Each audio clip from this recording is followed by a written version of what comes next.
large degrees of consensus. Perhaps not unanimity, but at least large degrees of consensus, because it's fundamental that we all agree on the best and fairest ways for us to do our work, because our work is to represent our constituents and do it well.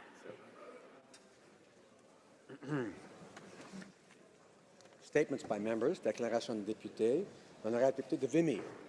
The Honourable Member for Vimy.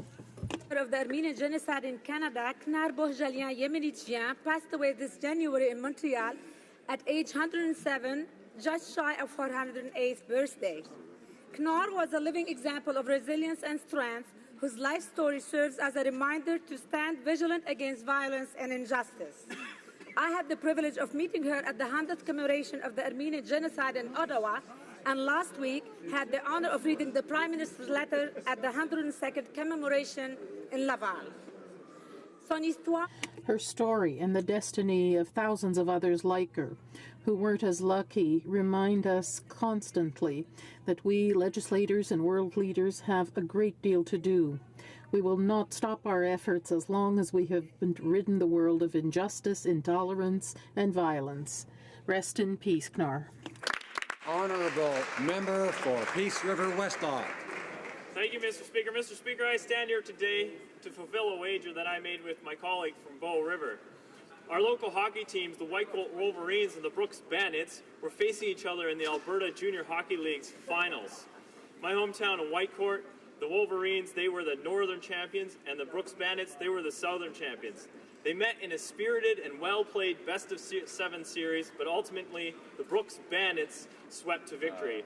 I want to congratulate the Brooks Bandits on their win over the Whitecourt Wolverines, and I wish them the best as they represent Albertans in the Western Canadian Cup. On behalf of Peace River Westlock, I'd like to thank the players, the coaches, the thousands of fans who participated, both teams, communities, and so they are supported by simply the best fans anywhere. Finally, Mr. Speaker, I want to assure the member from Bow River that he can look forward to toasting his team's victory with some of Slave Lake's Dog Island Brewers' finest craft beer. Thank you, Mr. Speaker. The Honourable Member for Tobique Mactaquac. Mr. Speaker, I rise to talk about the importance of family today. Our family are the people that surround us every day. They teach us our values and beliefs. They provide a sense of support and love. They celebrate and grieve with us. They nourish and cherish us. They grow and strengthen us. We form strong relationships with our family. We work together, live together, and play together. We share meals and prayers with one another, and we recognize and accept diversity. We set down roots, and they anchor us to what's important. Our family is all around us because our family is our community. I'm truly blessed to have such a great family, and I'm thankful for the sense of community that was instilled in me. Mr. Speaker, I also rise today to honor the memory and dedicate this statement to my grandmother, Jean Brennan, or Grammy Jean, who passed away several weeks ago and raised 14 children and helped save the lives of 36 grandchildren and 17 great-grandchildren. First and foremost, a guiding light to her family and many in her community, she received an honorary doctorate of laws from Mount Allison University in 1994, the International Year of the Family. And she was a shining example of a strong family and a strong community and how they go hand in hand. We miss you, Grammy Jean. Thank you, Mr. Speaker.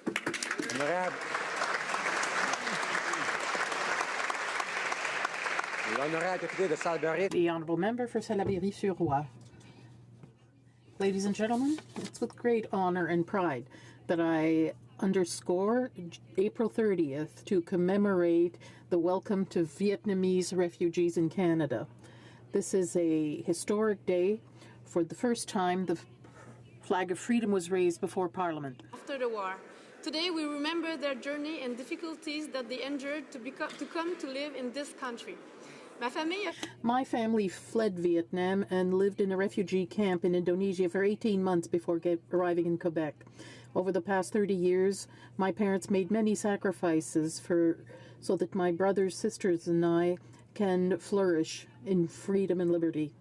This wasn't done without difficulty, but Quebecers and Canadians accepted my parents, my community.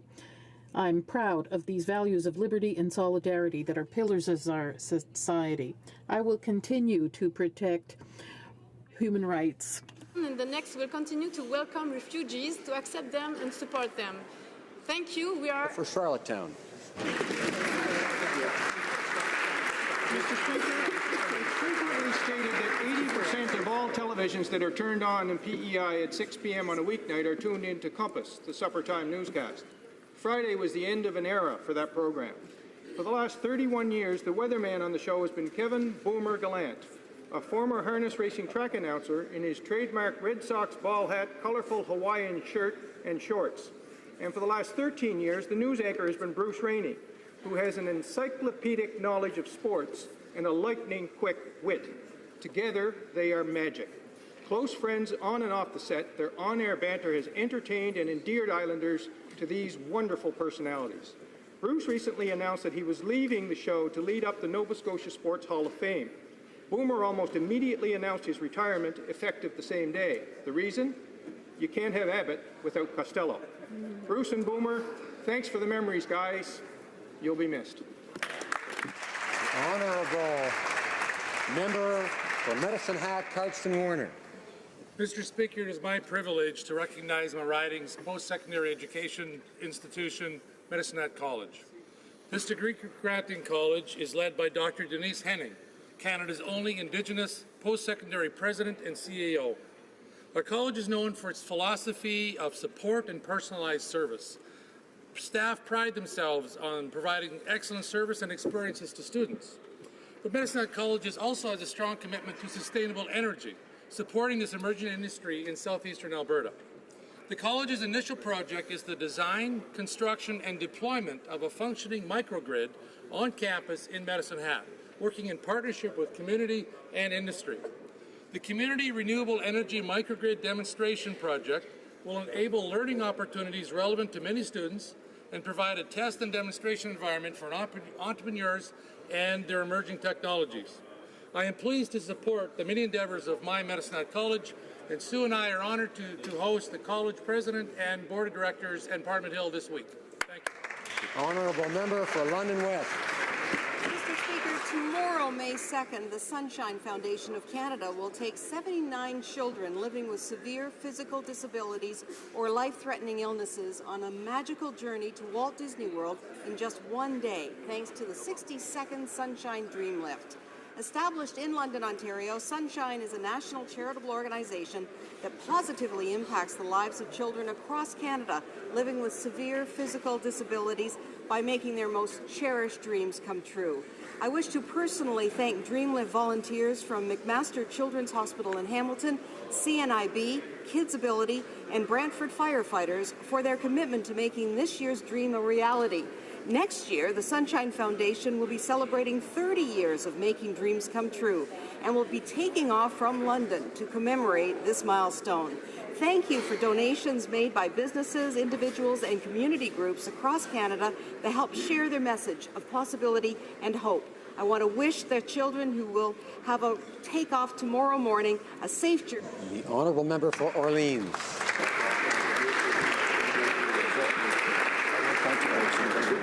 Mr. Speaker, it's with great regret that I rise today to mark the passing of Colonel Arthur HoC Smith, an honoured veteran and a Canadian military legend. Born to a military family, Colonel Smith followed in his father's footsteps by serving in the Canadian Armed Forces, both in the Navy and in my father's artillery units, until he found his calling as an administrative officer.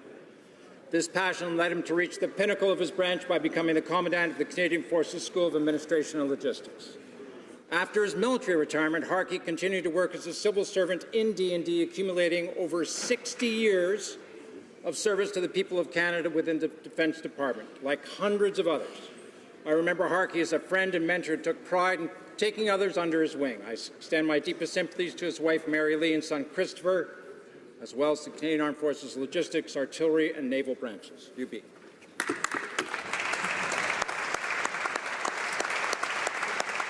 Honourable member for Cariboo, Prince George. Mr. Speaker, I'm honoured to rise today to speak about the Honour House Society and its founder, Honorary Lieutenant Colonel of the 15th Field Regiment, Alan D. Genova. Honour House provides accommodations for our brave men and women who serve our community and our country. It's a refuge, a home away from home for our warriors and their family while they're receiving treatment for injury and illness. Alan started the Honour House after watching a documentary that told the unsettling story of Captain Trevor Green of the Seaforth Highlanders, who was viciously attacked and severely injured while serving in Afghanistan. The first Honour House opened in New Westminster in 2011, and since that time has served over 5,000 room nights. The Honour House Society works tirelessly to ensure our warriors can focus on becoming healthy without the added financial stress. Honor House will soon open Honor House Ranch in Kamloops, BC, and Honor House right here in Ottawa. To Alan and the Honor House Society, thank you for all you do for helping to heal.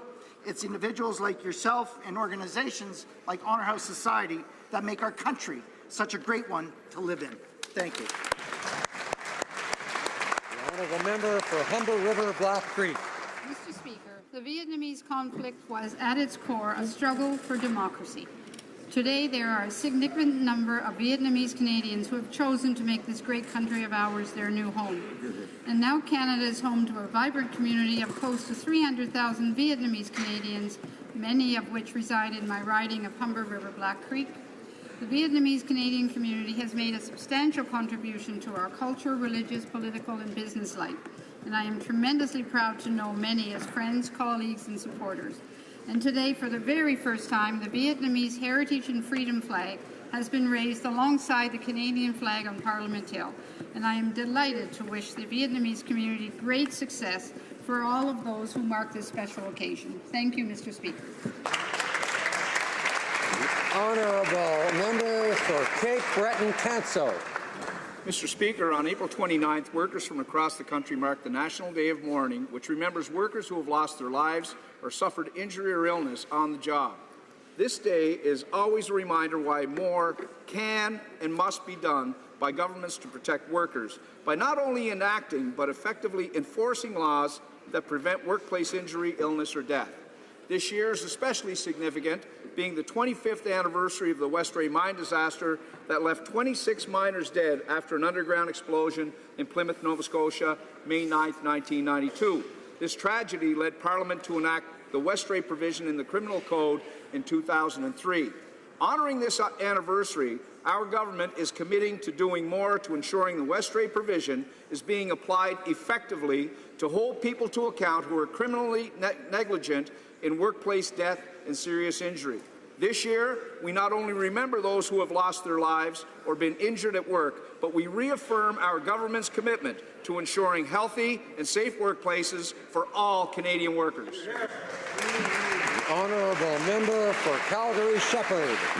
Mr. Speaker, on April 24th, family and friends of Calgary chef Jonathan Sobel came together at a gala dinner to honour Jonathan, who was tragically killed in a car crash last year. Over $100,000 was raised towards the Chef Jonathan Sobel Memorial Award and will be given each year to support students at the same institute where Jonathan earned his journeyman certification of culinary excellence and culinary red seal. In his honor, a new scholarship for students enrolled in SAIT's professional cooking and cook apprentice programs has been created. It allows those who share Jonathan's passion for mentoring and supporting children and youth through culinary education to follow in his footsteps. Excellent. Jonathan was the executive chef at Starbelly Restaurant in my riding and was a passionate advocate for local farmers and producers. This award will encourage and support aspiring chefs to continue his legacy of educating communities and true farm-to-table cooking. I offer my gratitude to Jonathan's friends and family, and especially to his parents, Bob and Gina, and partner Caitlin, who through this tragedy have worked to build a legacy in honor of Jonathan. Thank you. Honourable member for Edmonton Centre. Mr. Speaker, today I rise to pay tribute to our nation's son, a dedicated soldier, a proud dragoon, Sergeant Bobby Dynarowitz. On Tuesday, April 25th, Sergeant Dynarowitz was tragically killed in a training incident at CFB Wainwright in my home province of Alberta. Bobby was a natural leader. He proudly served 2 tours in Afghanistan in our fight for a better world and inspired the soldiers he led. We mourn the loss of one of our best. Bobby's tragic death is a stark reminder of the sacrifice and danger all members of our Canadian Forces face when they put on the uniform. All members of this House stand in unwavering support of those who exude the qualities of service, sacrifice, and honor, and who, in the course of their service, lay down their lives on our behalf. We will never forget you, Sergeant Dynarowitz. Rest easy. Your watch is done.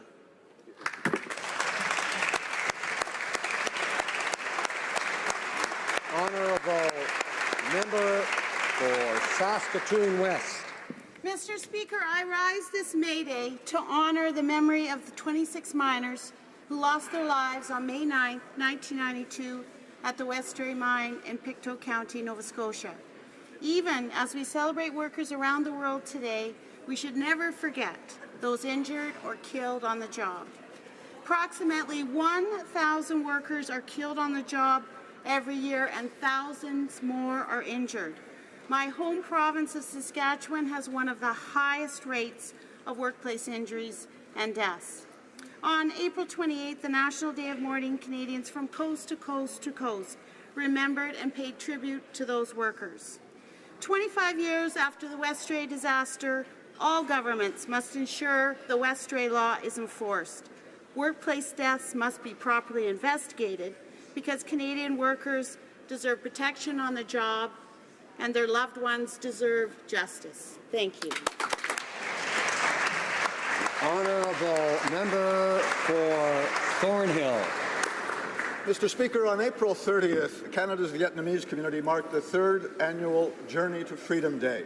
Enacted under our previous Conservative government, it's a national day of commemoration of the exodus of Vietnamese refugees from their war-torn country and their acceptance into Canada after the fall of Saigon to the Communists on April 30th, 1975.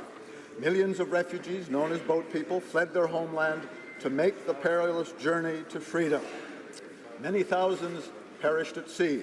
However, for over 60,000 refugees, Canada proved to be safe haven. In the spirit of Canada's 150th anniversary, marking this year's Journey to Freedom Day, I'm proud to again wear the colours of freedom and to recognize the contributions of Vietnamese Canadians and of all boat people refugees and their descendants who came to Canada in search of hope, opportunity, and freedom. The Honourable Member. The Honourable Member for Louis-Hébert. Mr. Speaker, this week we're underscoring Mental Health Week in Canada. We all have friends, members of our families, or colleagues who are affected by mental health issues. Let's take advantage of this week to increase awareness of mental health and to take concrete action to end stigmatization. I therefore encourage all Canadians to participate in the online conversation with the keyword Get Loud. Services they need when they need them. Our government will provide $5 billion over the next 10 years to provinces and territories to support mental health initiatives, with a particular focus on youth and young adults. This will help as many as 500,000 young Canadians. Budget 2016 also pledges over $200 million over the next 5 years to increase support for mental health services for First Nations and Inuit. Together, we can make sure that all Canadians have the care, the support they need to live full and healthy lives, because there is no health without mental health. Thank you, Mr. Speaker.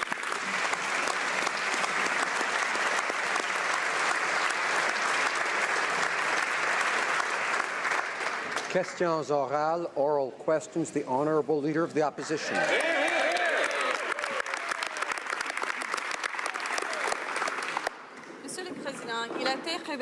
Mr. Speaker, it's been revealed that the Minister of Defence led Canadians astray once more. Not only did he do this, but he also violated the Code of Ethics of the military. He dishonored himself, and he dishonored them. Does the Prime Minister still trust his Minister of Defence? The Right Honourable Prime Minister. Thank you, Mr. Speaker.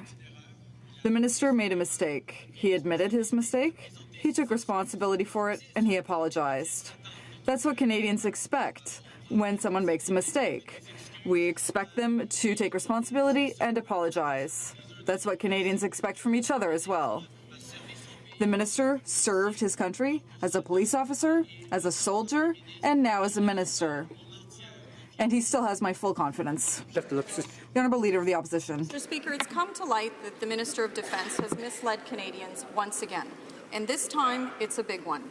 He hasn't just embarrassed himself and the Prime Minister, he's violated a code of honour and ethics with the men and women in uniform that he once served with. He has dishonoured himself, and in doing that, he's dishonoured them. Does the Prime Minister still have confidence in his Minister of Defence? Honourable Prime Minister. Mr. Speaker, the Minister made a mistake. He acknowledged his responsibility and apologized for it. That's what Canadians expect when one makes a mistake. You own up to your mistake, you apologize for it. That's exactly what he did. This minister has served his country in many capacities, as a police officer, as a soldier, and now as a minister, and he has my full confidence. Honourable Leader of the Opposition. Well, Mr. Speaker, it's beyond an apology at this point, and no one has questioned the Defence Minister's bravery as a soldier. This problem happened when the Defence Minister himself intentionally misled Canadians about his own service record as a soldier, and not once, but twice, in 2015 and again 2 weeks ago. He is a senior member of this government and of cabinet. So how can the Prime Minister allow him to remain as Minister of Defence when he continually misstates the facts? Honourable Prime Minister. Mr. Speaker, when someone makes a mistake, Canadians expect that they admit it, they apologize for it. That's exactly what the minister did in this case. This minister continues to serve his country as he has throughout his career, whether it was a police officer or as a soldier or now as Minister of National Defence with an extraordinary capacity. And Mr. Speaker, this minister continues and will continue to have my full confidence. Leader of the Opposition. Well, Mr. Speaker, let's look at the facts. The Minister of Defence said that our allies were okay with pulling our jets out of the fight against ISIS, and that wasn't true. He said our Air Force doesn't have enough planes to do their job, but the Air Force commander said that wasn't true. And he misrepresented his military service and took full credit and named himself the architect of the largest NATO operation since the Korean War. And that wasn't true. How much more does the Prime Minister need to hear before he understands why our men and women in uniform have lost confidence in the Minister? Right Honourable Prime Minister. Mr. Speaker, the minister made a mistake, he admitted it, and has apologized for it. That's what Canadians expect from their leaders. It's what we expect from each other. That's exactly why I continue to have confidence in this minister who has served his country in exemplary fashions as a police officer, as a soldier, and now as our Minister of National Defence. The Honourable Leader of the Opposition. Mr. Speaker, no one will ever take away from the Minister of Defence's actual service record, but people in the military have a name for what he did. It's called stolen valor. When someone takes credit for the brave actions of another, and what he did was wrong. And now he has lost the confidence of our men and women in uniform, and they need to have confidence in their leaders, especially when they're putting their lives on the line. So will the Prime Minister remove the Minister of Defence? Honourable Prime Minister. Mr. Speaker, when we make a mistake, Canadians expect us to apologize and to acknowledge that mistake. That's exactly what we did, and that's why the Minister of Defence continues to have my full confidence. The Honourable Member for Outremont. Speaker, for weeks the Prime Minister has claimed that the proposed changes to how Parliament works were just part of a discussion. Well, the Liberals have just announced that, as we predicted, they will be unilaterally forcing through changes in order to help themselves. So much for discussion. The Prime Minister will try to defend this unprecedented self-serving scheme by saying that they had no choice because it was in their electoral platform. So, on that basis, will 2015 be the last election under first past the post? Right Honourable Prime Minister. Mr. Speaker, we got elected on an ambitious platform to bring real change forward to Canadians. It included respecting Parliament and improving the way our institutions function. That's exactly what we're working hard to do. And indeed, by offering to take more questions every week as Prime Minister, we're improving the accountability of this House. By ensuring that we're lessening the use of prorogation and omnibus bills, we're making sure that nobody can do what Stephen Harper tried to do to Canadians for 10 years. The fact is, Mr. Speaker, we're improving this democracy and glad to accept recommendations and suggestions from all members in this House. Honourable Member for Outremont. Was that about admitting and apologizing when you break a promise and you don't tell the truth? Anyway, in reality, the Prime Minister can answer all the questions he wants when he wants, but what he really wants is to have an excuse to be away from the House of Commons. And he wants to change the fundamental rules of Parliament to give himself this excuse. How incredibly arrogant. What contempt. As he uses his majority to unilaterally impose changes that benefit him, will the Prime Minister finally acknowledge that he's just Stephen Harper with a smile? The Right Honourable Prime Minister. Mr. Speaker, what we're doing here is trying to improve the operation of this House, and I'm very pleased that all the members of this House are participating in this discussion. We know that there are different ways to approach this, different ways to better serve and represent both our constituents and all citizens across this country. And that's why we're so happy to start this discussion and to put forward concrete steps that will improve the operation of this House. Honourable Member for Outremont. Last week, President Trump signed an executive order imposing a massive, illegal, punitive tariff on Canadian softwood lumber. This action seemed to take the government and the Prime Minister completely by surprise, but if they were properly conducting those diplomatic relations, they could have and should have seen this coming. My question for the Prime Minister is very specific. Did he personally raise this specific issue of softwood lumber when he met with Trump in Washington in February? Yes or no, did he talk about softwood? Right Honourable Prime Minister. Mr. Speaker, every time I've sat down with the American president, whether it be this one or the previous one, I would bring up the issues that matter to Canadians, including softwood lumber. This is an issue that has been going on for many, many decades, and we work very, very hard to ensure that we can come to an agreement that will help both workers and Canadians right across the country and our trade relationship with the United States and the world. Honourable Member for Outremont. Le Premier Ministre. The Prime Minister dragged his feet on softwood lumber, which affects 200,000 families in Canada. He doesn't have a plan to compensate for job losses. He doesn't have a plan to get Donald Trump to back down. On the contrary, he's always tried to appease him. After playing nice with the American president instead of standing up for our interests, my question for the Prime Minister is as follows. Does he think his approach is working? Right Honourable Prime Minister.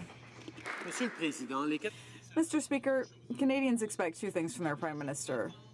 They expect me to always defend the interests of Canadians, which I do, and to stand up for the industry, for workers, for the Canadian economy, and also to have a constructive relationship with our neighbours to the south. That's exactly what I'm doing.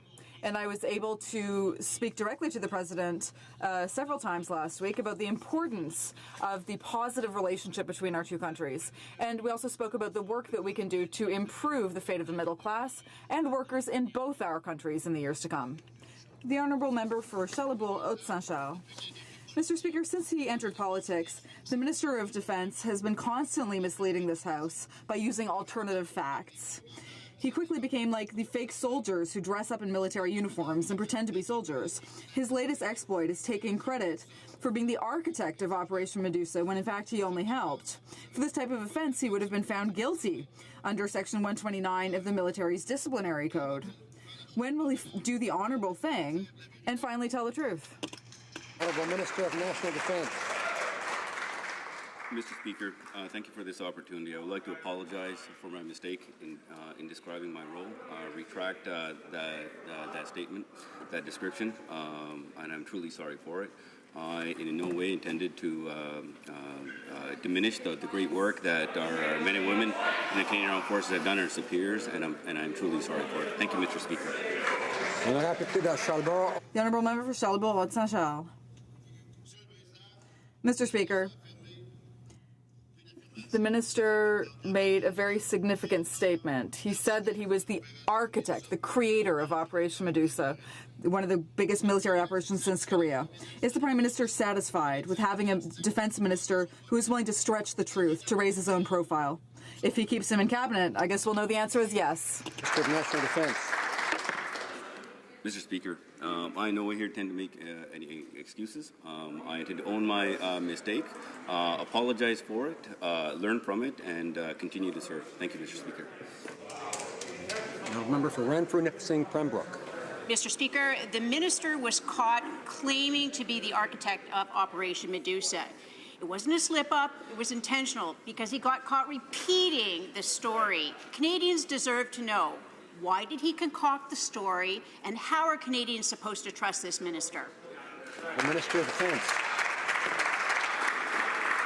Mr. Speaker, as I stated, I'm not here to standing up to make any excuses for it. I'm here to be able to acknowledge my mistake, to be able to apologize for it, to be able to learn from it, and so I can continue to serve the men and women of the Canadian Armed Forces. Thank you. The honourable member for Renfrew-Nipissing Pembroke. Mr. Speaker, the minister has admitted to concocting stories about his service record. Now he says he's sorry, but only after he got caught. When did this minister decide it was acceptable to start making stories about his service record? Why did he think it was acceptable to take credit for the work of others? And how are the military and Canadians supposed to have confidence in anything this minister says? The Honourable Minister of National Defence. Mr. Speaker, in addition to, I'm not here to also talk about my service record. I'm here to apologize for my mistake, to be able to learn from it. And as I stated also earlier, I in no way intended to diminish the great work of my former superiors and our soldiers. Be able to learn from my mistake and be able to continue to serve as I've always have done. And I will continue to do so every day as long as I'm Minister of Defence. Thank you. The honourable member for Barrie Innisfil. In the Prime Minister's mandate letter to the Minister of Defence, he uses the word honesty at least 8 times. Wow. Within the letter it reads, Canadians expect us in our work to reflect the values we all embrace, honesty. Canadians need to have faith in their government's honesty. We have committed to an honest government that is accountable to Canadians. You must uphold the highest standards of honesty. It's important that your behaviour and decisions meets Canadians' well-founded expectations. Mr. Speaker, will the Prime Minister admit that the Minister of Defence has not lived up to the well-founded expectations of Canadians and remove him from office? Honourable Minister of National Defence. Mr. Speaker, as I stated, I've acknowledged my mistake. I'm not here to make any excuses for it. I'm owning it, learning from it, and be continued to be able to work, learn from those lessons, and so I can continue to work and serve the Canadian Armed Forces, the men and women who serve us. Thank you. The honourable member for Barrie Innisfil. Well, it's not just the military who find the Defence Minister's yarn about his fictional role in Afghanistan to be an embarrassment. We all know that the Liberals like to reference social media as a way to consult with Canadians. Well, Twitter was in a flurry over the weekend with the minister's last name and the hashtag battles, mocking him relentlessly on his personal involvement from everything from the War of 1812 right up to the destruction of the Death Star. So, Mr. Speaker, my question is, after hearing this kind of feedback from Canadians, would the Prime Minister not agree that the minister has lost all credibility? Agreed. The Honourable Minister of National Defence. Mr. Speaker, my focus is always going to be continue to serve the Canadian Armed Forces, the men and women who serve, and I will always do that. I acknowledge my mistake. I will be learning from it, and also, as I stated, also, I in no way intended to diminish the great work of our Canadian Armed Forces members who served during that time. Thank you. The honourable member for Outremont. Monsieur le Président. Mr. Speaker, the Minister of National Defence told quite the story. He proclaimed himself the architect of one of the most important battles of the entire war in Afghanistan.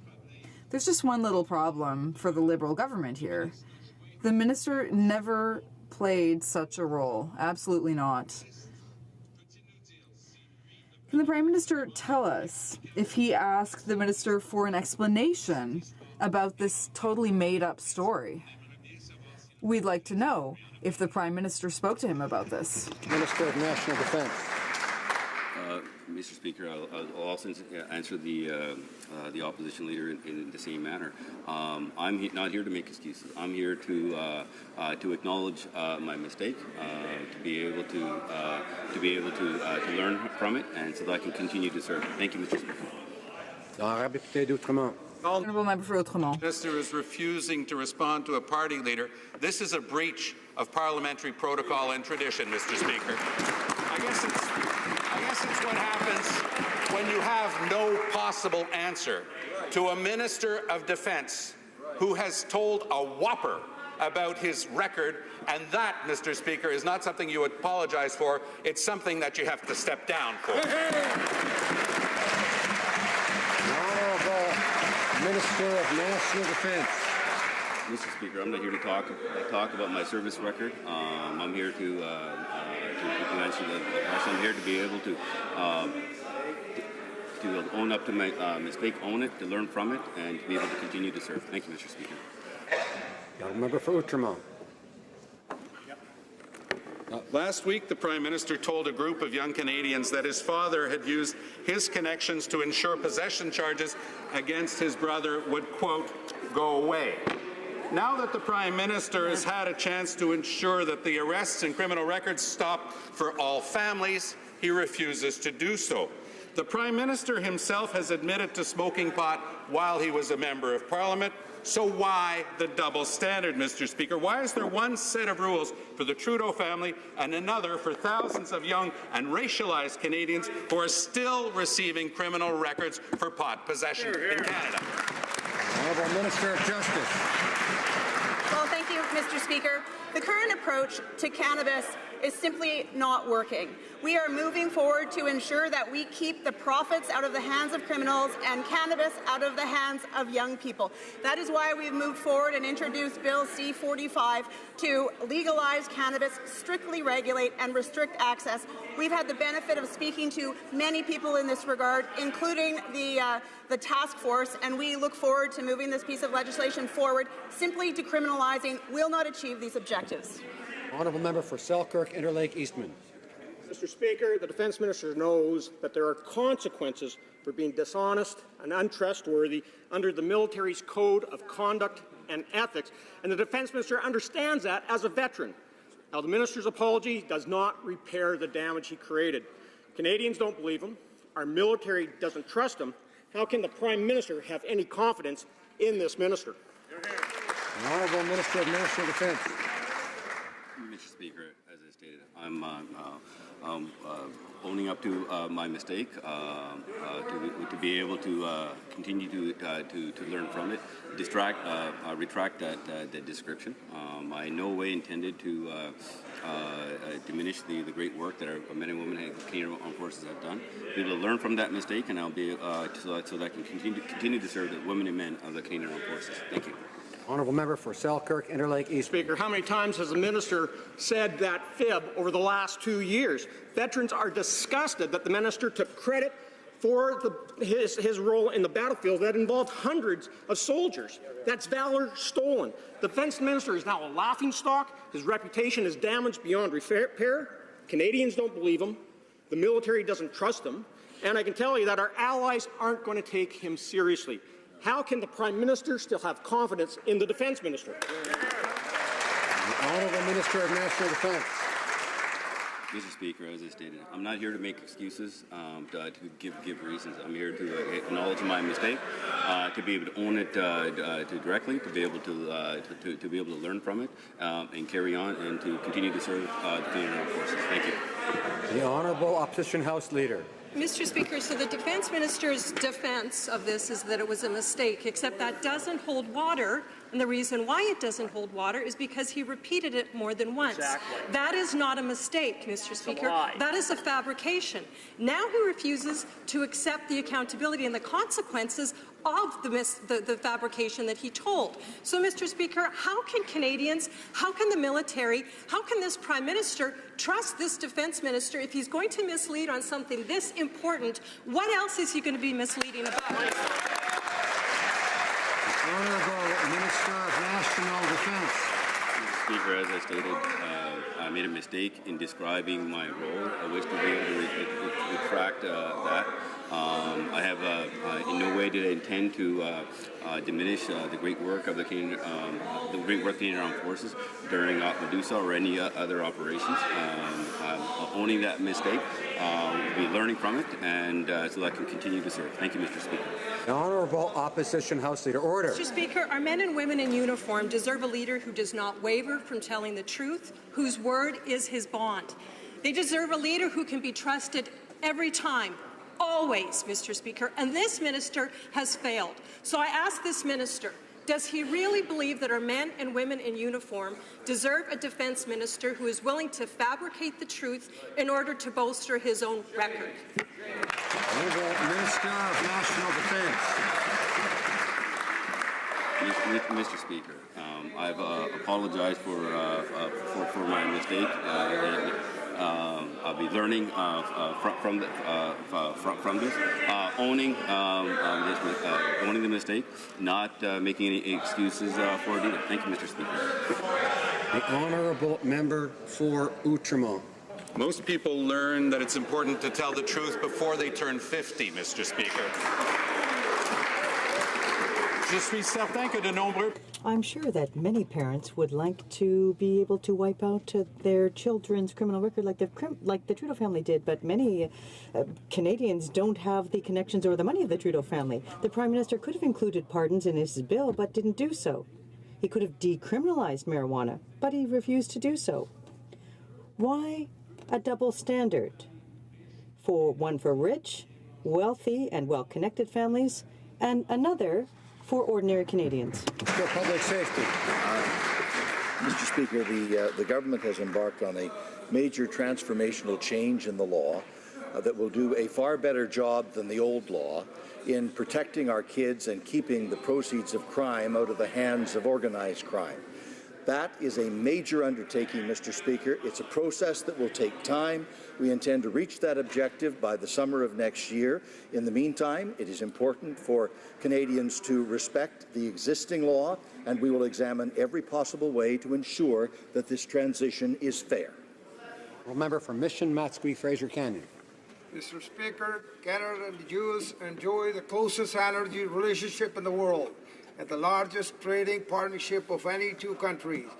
Canada's Minister of Natural Resources participated in Bloomberg's Future Energy Summit in New York recently and met with key U.S. representatives, industry and business leaders, and officials from leading American investment firms to promote Canada's energy sector. Could the Minister please update the House on the outcome of that visit? Thank you, Mr. Speaker. Speaker, I want to thank the member from Mission, Matsqui, Fraser Canyon for his question. Our government is proud of Canada's energy industry, and we will promote its successes at every opportunity around the world. I was pleased to represent our government at the Bloomberg Future of Energy Summit in New York to reiterate the importance of energy trade, investment, and infrastructure between Canada and the United States. Our government supports greener ways to develop traditional sources of energy while at the same time increasing investments in clean technology. Our country will lead the energy conversation in the world now and in the years to come. Honourable member for Calgary Nose Hill. Mr. Speaker, Manitoba has started to use a facility which is supposed to help hold Canadian seniors as an emergency measure to deal with the huge influx of illegal border crossers. The community of Gretna and the entire province is furious because the Liberal government is doing nothing to stop this problem. Given that the Manitoba government is now requesting millions of tax dollars to deal with this situation, will the Prime Minister close the loophole on the Safe Third Country Agreement, stop this problem, and ensure that asylum seekers enter Canada through legal means? The Honourable Minister of Immigration. Mr. Speaker, Canada's refugee system has been lauded around the world for being one of the most compassionate and efficient. Mr. Speaker, we laud the generosity of Canadians in border communities as they assist these asylum seekers. We have an independent board, the Immigration Refugee Board, that assesses each and every case on its merits, and if those people do not have a good case, they get to be removed as per the law. We are committed to our international obligations to give each and everyone who claims asylum due process and a fair hearing. Member for Calgary Nose Hill. The minister makes it sound like Canadians aren't generous if they simply stand up for their right to have our border integrity secured. Recent media reports have said that over half of the illegal border crossers have serious criminal records. This puts CBSA, RCMP, and community members in the area, their safety at risk, Mr. Speaker. So, Mr. Speaker, my question is very clear. There's a way that we can stop this, and it's by closing the loophole in the Safe Third Country Agreement. Why has this minister failed to act? The Honourable Minister of Immigration. Agreement numerous times, but I'll now quote the head of the UNHCR in Canada. I really think that the conditions which prevailed at the time of the drafting and the adoption of the Safe Third Country Agreement in 2004 are the same as they are today, and it will be difficult to change a policy that is seen as good cooperation, good responsibility sharing between two systems that have the same values and the same procedural guarantees. As far as the asylum system is concerned in the United States, legally speaking, we have not seen a change. That is the UNHCR representative in Canada. The honourable member for Thornhill. Mr. Speaker, the United Nations' well-tarnished reputation has been sullied yet again by the election of Saudi Arabia to the UN Commission on the Status of Women. Gender segregation forces Saudi women to submit to male guardianship their entire lives. Women are banned from driving. Those who defy Saudi Arabia's second-class laws go to prison. Women can be stoned to death for adultery. Now, there have been expressions of disgust and protest around the world, but Canada's self-proclaimed feminist Prime Minister has not uttered a peep. Might he be willing to explain today why? The Honourable Minister of Foreign Affairs. Mr. Speaker, let me clarify UN procedure. The United Nations Economic and Social Council chooses the members of its Commission on the Status of Women.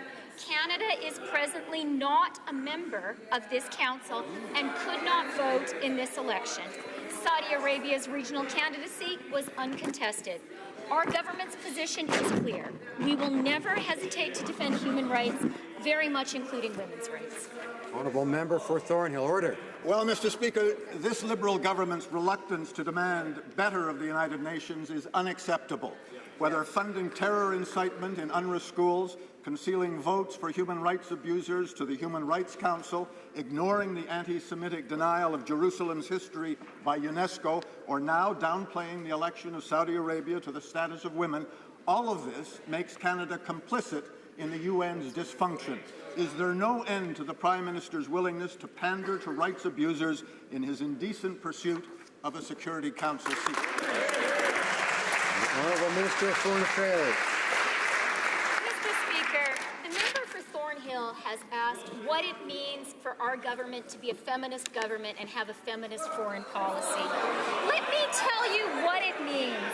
I was so proud of the Prime Minister and the Minister for International Development on March 8th, International Women's Day, when we announced $650 million for women's and girls' sexual and reproductive health, including access to safe abortions.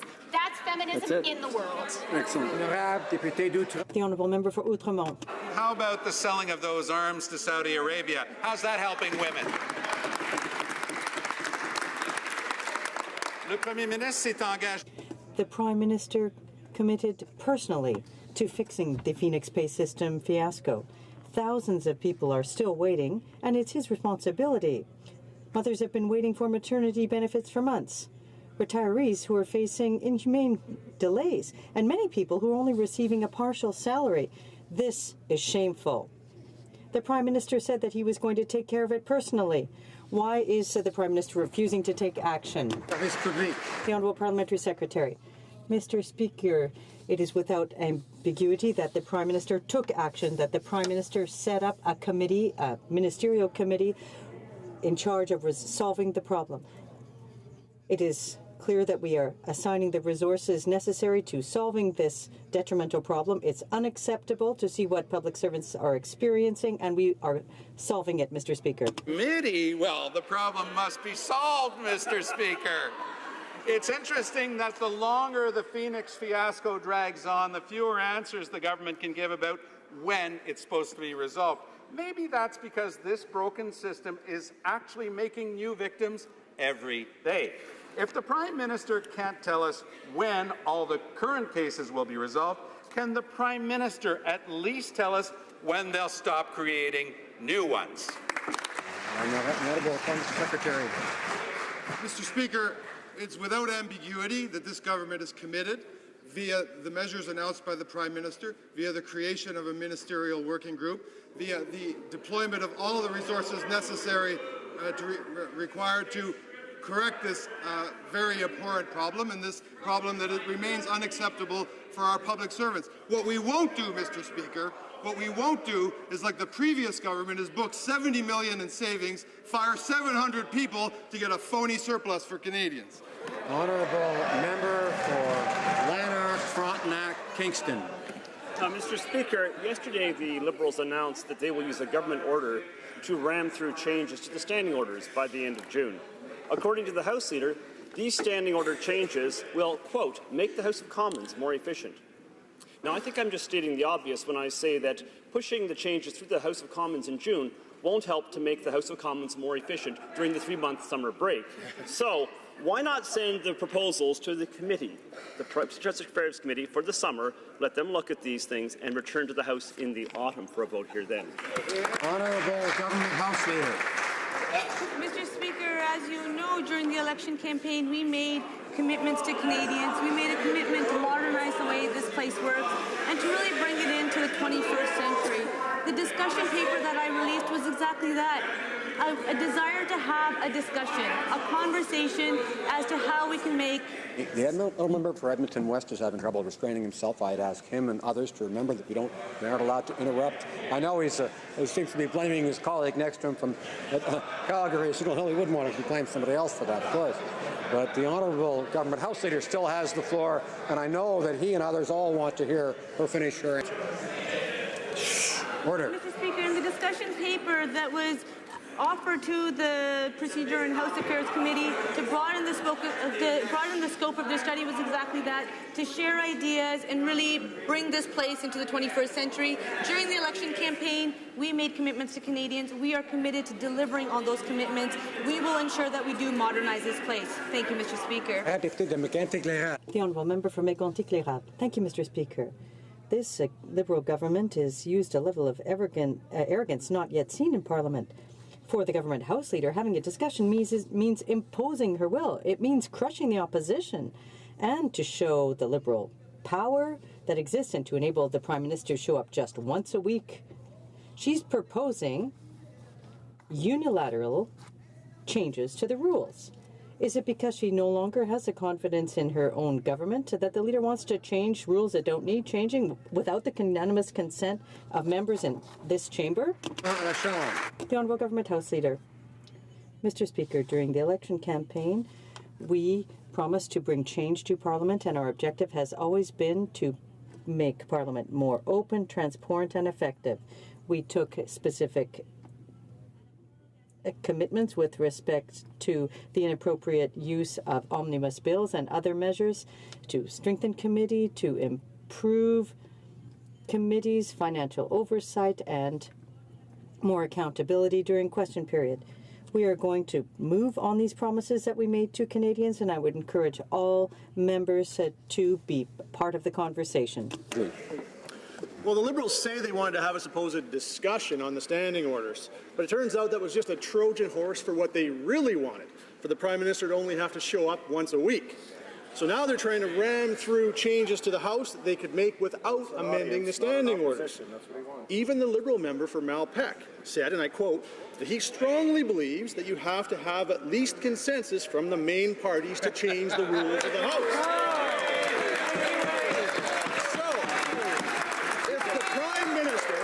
Won't listen to common sense on this side of the House, will he at least listen to reason from one of his own Liberal MPs? The Honourable Government House Leader. Mr. Speaker, I'm pleased to rise in this House and to correct the record, because when it comes to the ideas that we have shared with Canadians, when it comes to a Prime Minister's question period, that day would be in addition to the other days that the Prime Minister is in the House.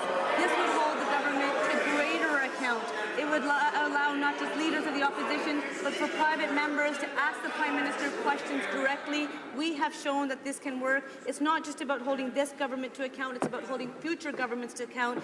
Let's be more open and more transparent, just like we committed to Canadians. Thank you, Mr. Speaker. Honourable Member for Brampton North. Mr. Speaker, Canadians deserve to know how political parties are funded. The Minister of Democratic Institutions is leading our government's efforts to bring a new level of openness and transparency to political fundraising. Can the Minister of Democratic Institutions update the House on the efforts to shed light on political funding? Great question. The Honourable Minister.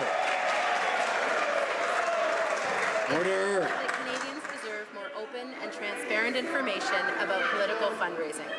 We'll be bringing forward legislation to give Canadians information about fundraisers involving cabinet ministers, party leaders, and leadership contestants.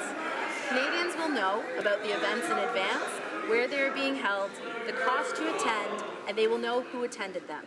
Mr. Speaker, I note that the Liberal Party of Canada chose on its own to bring in open, transparent fundraising rules. I encourage all parties to be open and transparent when it comes to political fundraising. Thank you, Mr. Speaker. Order. The honourable member for Caribou, Prince George. Mr. Speaker, last week was a dark week for the over 1 million Canadians that are supported by Canada's forestry industry. The minister said that the U.S. trade action didn't come as a surprise and job losses are to be expected. Stories of work curtailment and mill closures are being heard right across our country. One small mill owner in my riding today is writing a check in the millions. He's not sure how much longer he can keep the doors open. The minister didn't have answers last week, so I'm asking the Prime Minister, will he stand today and tell the hardworking forestry families what his plan is now that they're facing uncertain times? The Honourable Minister of Natural Resources. Mr. Speaker, our government disagrees strongly with the punitive measures that were taken by the American government last week, and we understand that our first responsibility is to protect the workers and the producers and the communities that will be affected. And we are having conversations with our provincial counterparts from every region of this country to make sure that all governments work together to ensure that those who need protection will get it from us and our provincial counterparts. Honorable Député Duth. The honourable member for Outremont. Is today in this House breaching parliamentary tradition by refusing to answer questions. Stephen Harper took all questions every day during the Senate scandal. The Prime Minister wants to change the fundamental rules of Parliament in order to help himself. And why all of this? Well, because he says he values question period and accountability. That's why he wants to scrap it. If that's true, why doesn't he stand and start asking Canadians to listen to answers to some of our questions for once, instead of his usual platitudes or non-answered? The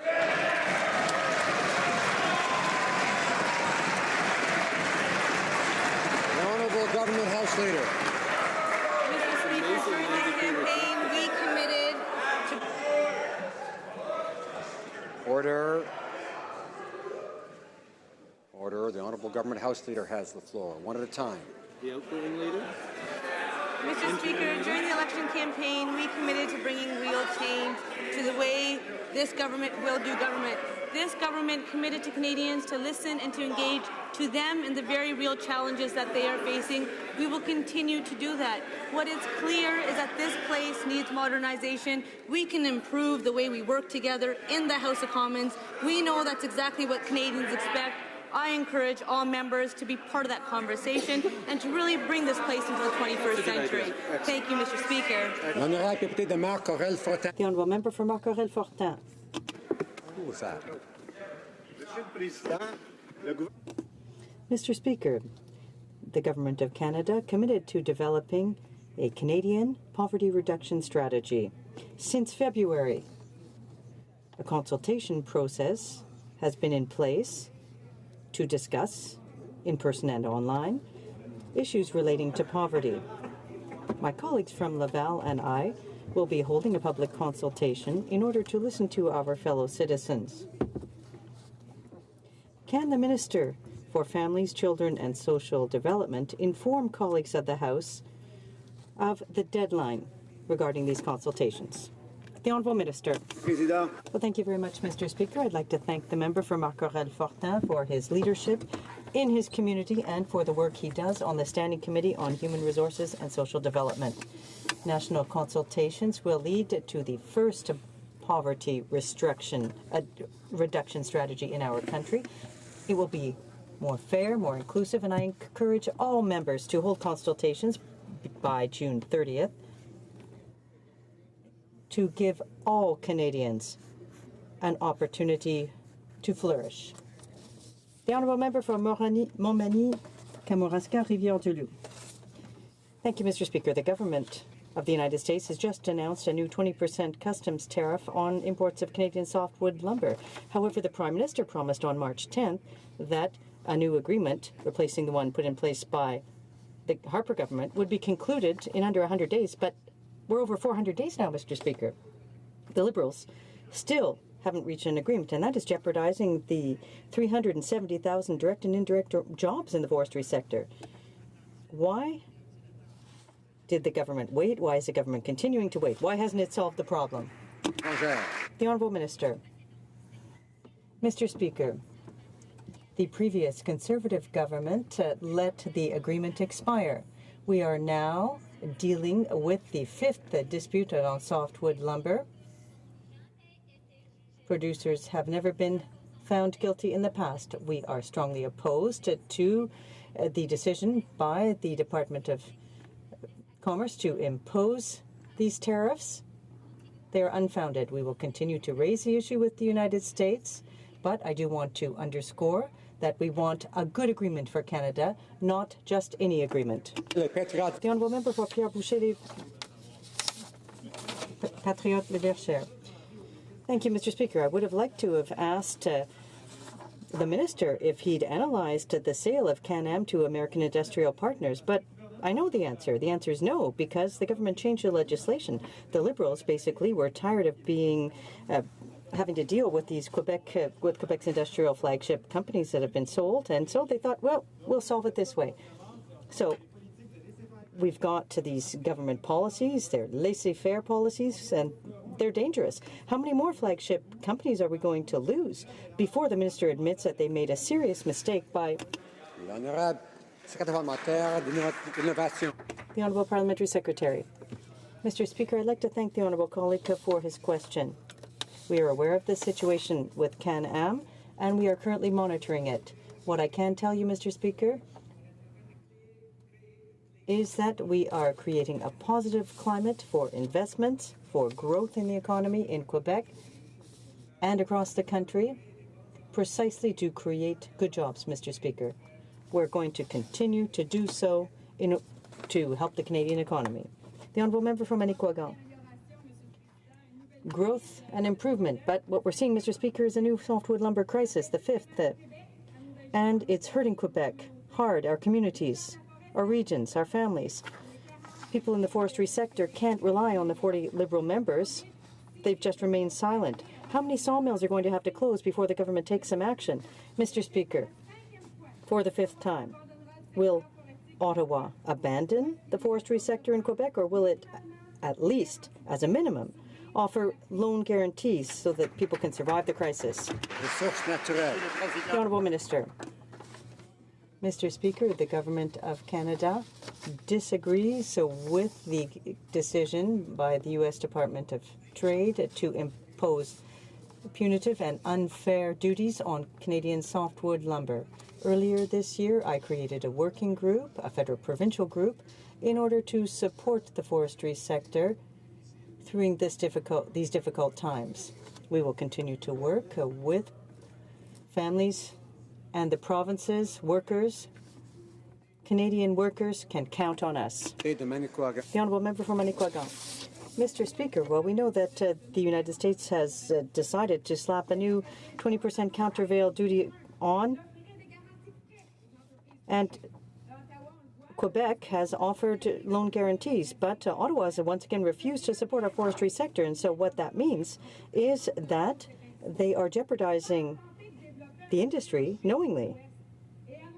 Apart from developing a market in China for the West and announcing existing programs, is Ottawa considering more relevant programs like loan guarantees, as Quebec is calling for with one unanimous voice?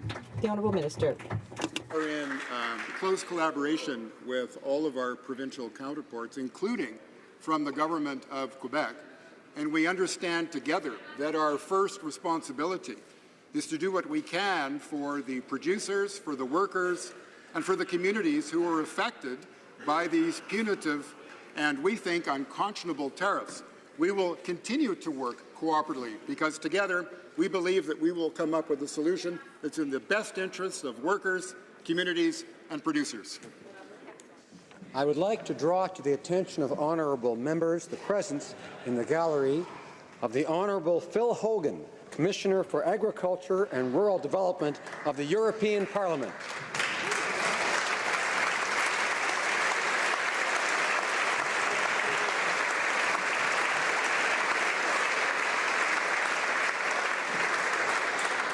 Tabling of documents.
I encourage members to take their conversations into the lobbies, and I ask members who are listening, and I'm sure almost everybody is, except for those who engage in important conversations, to join me by saying shh. I thank all members for their cooperation. Tabling of documents. The Honourable Parliamentary Secretary to the Government House Leader. Yes, thank you. Mr. Speaker, pursuant to Standing Order 36(8), I have the honour to table in both official languages the government's response to 38 petitions. Dépôt de projet de loi émanant du gouvernement.